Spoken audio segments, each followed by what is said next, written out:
And with that, I'd also like to introduce our first speaker who's going to give us a little perspective from the student world. Her name is Kristen Soledar, and we are certainly blessed to have her as a member of this church, and I'm sure that her message will be something that will be wonderful for us to hear. Now, Kristen, can you introduce yourself by saying which school you go to and what grade you're in as well? I know that's a lot more to add on to you, but I know I know you're going to do great. Don't know if I can handle it. Okay.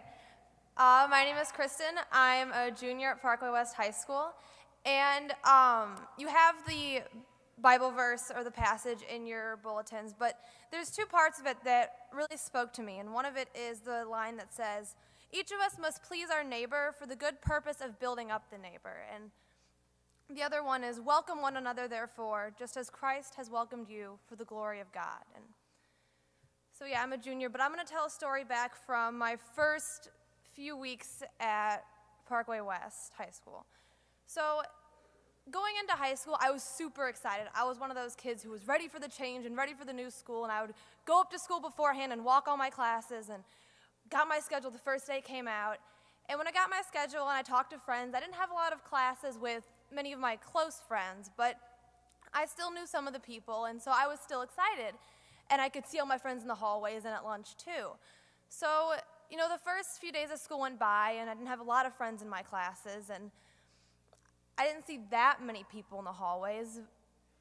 And it was kind of hard because it wasn't all that I expected it to be.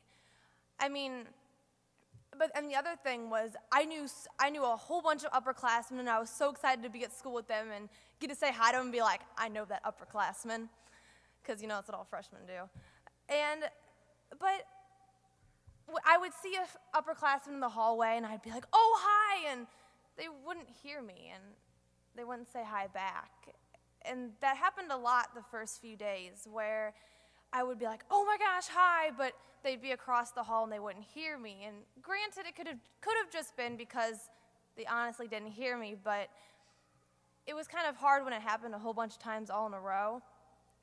But so I started just doing what everybody else was doing, because nobody else really said hi in the hallways. They just kind of put on their blinders and walked to class. It wasn't really a social sort of thing. So I started doing that too. And I wouldn't say hi to people. I would just kind of, get to class, because it wasn't worth the embarrassment of not getting a hello back. But then there was one day I had to go talk to a teacher about joining student council, and so I walked into a room before school, and immediately I could tell that it was a class full of seniors, because they were all 5 times bigger than I was. So I immediately noticed it was seniors. I put my blinders on, and I was just walking to the teacher, kind of scared, obviously. It's walking straight to the teacher when all of a sudden I hear a, "Hi, Kristen," and I stopped and turned around, and I had a really weird look on my face because I was really shocked, and it was Zach Bush, and he was standing in the back of the room going, "Hi, Kristen," and I probably had a really confused look on my face, but I was, "Hi, Zach," and then, that was all the conversation was, and I went and talked to the teacher and left, but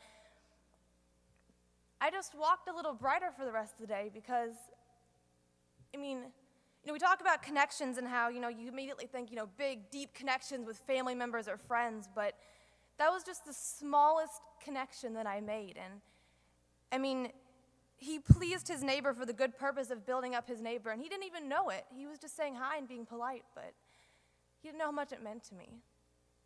And then later that day, I was walking down to my locker before I went to lunch, and in order to get to my locker, I had to walk through the sophomore lockers. And so, I was walking through the bay, and I was thinking about how Zach said hi to me, and all of a sudden I hear another, "Oh, hey, Kristen." I was like, really? 2 in one day?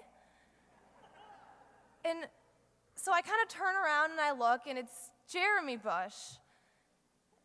And, he wasn't standing there waving like Zach was because he was putting stuff in his locker, but I was like, "Oh, hey, Jeremy." And he just struck up conversation. He asked me how my classes were and what I liked, and we were talking about teachers that were really boring. And it was just small talk that went on for a good 2 or 3 minutes, and then I went to my locker and went to lunch, but He welcomed me, therefore, as Christ has welcomed him for the glory of God.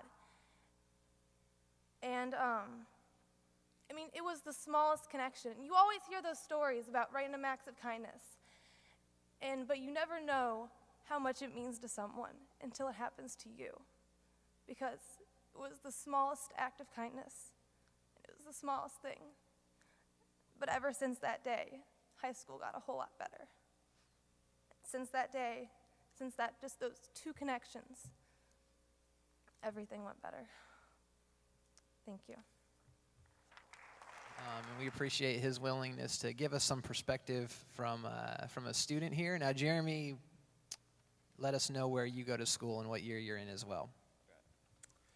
Hey, I'm Jeremy Bush. I'm a senior at Parkway West this year. All right. So I don't know if you folks have heard, but there's actually an epidemic sweeping the nation right now. And it's taken a toll on teenagers across the globe, and it's hitting every home in America. Yeah, you guessed it. I'm talking about laziness. Now, let me tell you firsthand, the symptoms are severe. As senior years rolled around, my case has gotten worse. Let's just say over the last week, the majority of my time has consisted with hanging out with my new friend, Modern Warfare 3. And I know some of the youth know what I'm talking about. In fact, laziness is so prevalent that I've already had 4 English vocab words concerning the subject. Of the 200,000 words in the English language, 4 of the 100 words so far chosen have to do with laziness. It says something of itself, I think.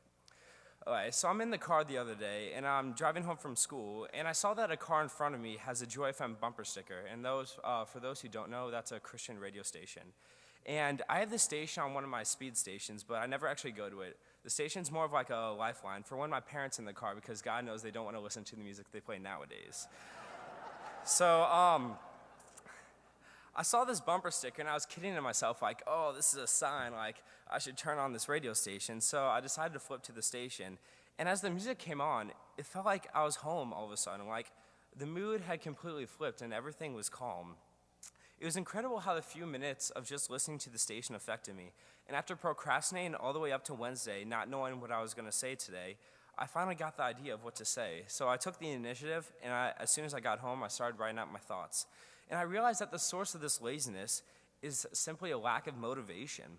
We as people tend to get bundled up in our day-to-day activities, and we live without motivation outside the school or workplace. So it's like as soon as we get home from school or work, it's like we feel the world should take an international siesta because we don't have the motivation to put forth effort into anything anymore. To break this, we need to keep motivation on our minds, which drives us forward. And life without motivation is like life without a purpose, which is something that we shouldn't let happen. And this strongly relates to our commitment and connection with the church. When we live life without thinking about God, we tend to drift away, keeping that connection at a minimum. However, how can we fall into this laziness when there's so much to be motivated about? Proverbs 13:4 says that the appetite of the lazy craves and gets nothing, while the appetite of the diligent is richly supplied.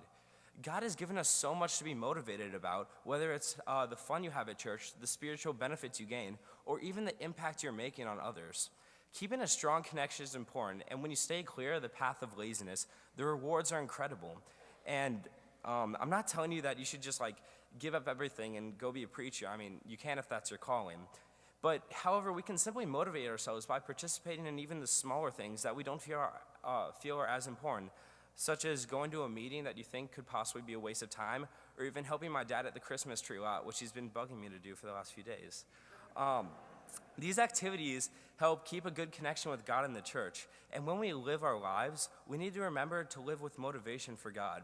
I'll finish up with the scripture from James 1:22-23. It says, "Be doers of the word, not hearers only, deceiving yourselves. Those who look into the perfect law, the law of liberty, and persevere, being not hearers who forget, but doers who act, they will be blessed in their doing." Thanks.